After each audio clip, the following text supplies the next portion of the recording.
Hi folks, Donna Bob here in Barrett Paleopark for episode 13. This time we're bringing in another Allosaurus, fragilis to be specific. But before we get to our exhibit, take a look at these cuties who showed up while I was building. Um, I had no idea they were nesting when we did the Nasutoceratops exhibit video. And I just happened to scroll by and catch these guys um, gamboling about in their habitat. They're a little small for some of the pond depths, so they have to swim, which slows them right down from their scampering. But they seem to be having a good time. Um, anyway, so the Nasutoceratops are doing well. We're here coming up on the building which is connected to the other Allosaurus viewing area, a Europaeus, off to the right. And you can see this pavilion off to the left of the entrance there. And that's where we're going to start out going to, up here, looking toward the Europaeus viewing area and come out to this one. Obviously, it's designed for more than what we're going to look at today, but these two viewing binoculars are pointed at today's exhibit with that massive fallen tree there.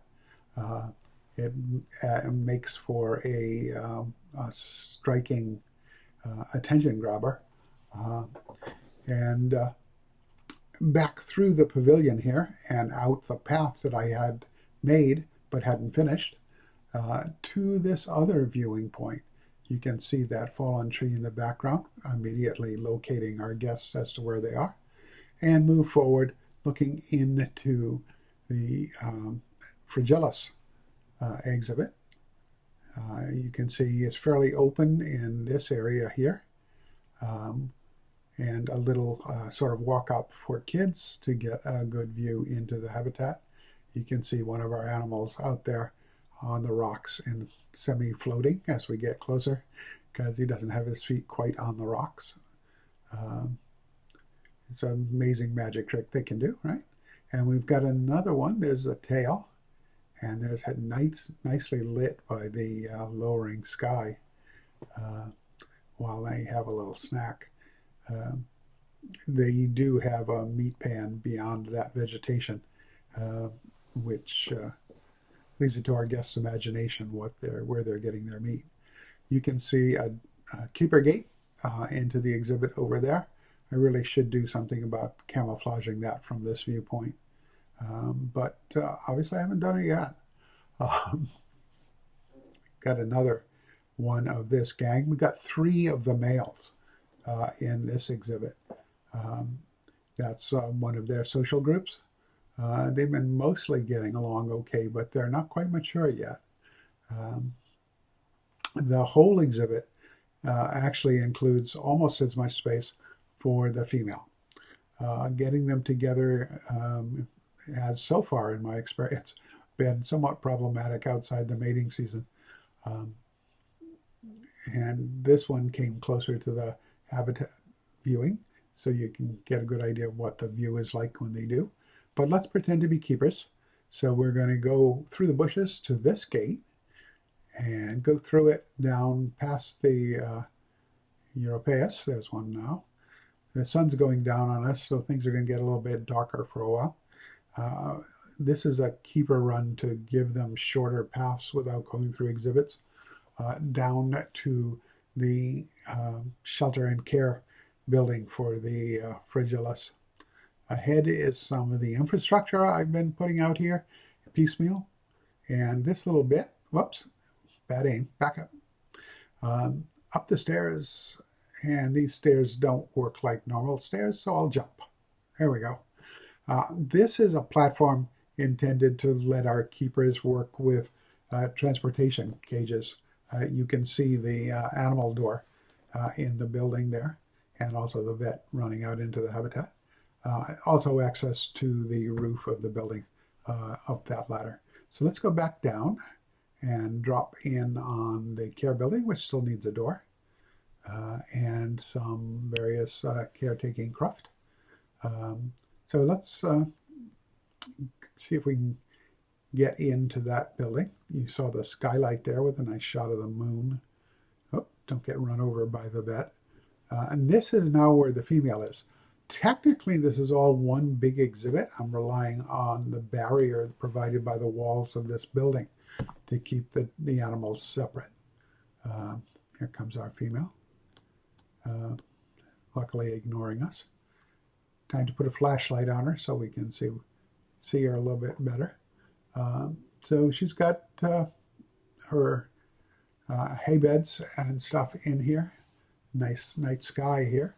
And that tells me it's time to go up and take a look at the overall placement of our new construction. So up here, it's very clear about the two sections, two separate ponds, so the animals have their water. And because it's not really two exhibits, they share the space needs across there. So I can get this sense that the female has plenty of space and can raise, or at least privately nest, to have young there. And spinning it around, you can see the other Allosaurus habitat and the infrastructure buildings spaced out over there. There's a large food warehouse, which is mostly just building up its stock right now. There's a small vet station there, just on the left, and storehouse for meat, because we've got a lot of meativores here. And the other thing that will be needed out here is quarantine facilities, particularly large quarantine facilities for the rest of the Morrison stuff. Sauropods don't fit in the small ones very well. So anyway, that's a good look at the park state right now. It's quite a ways back to the entrance.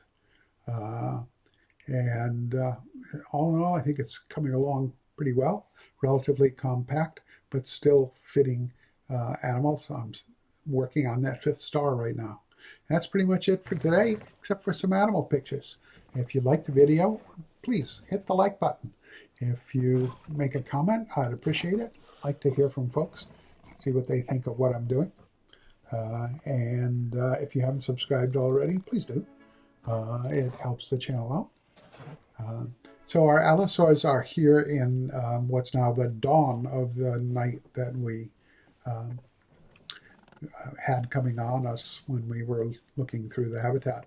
So we got some fairly striking lighting on some of the pictures here.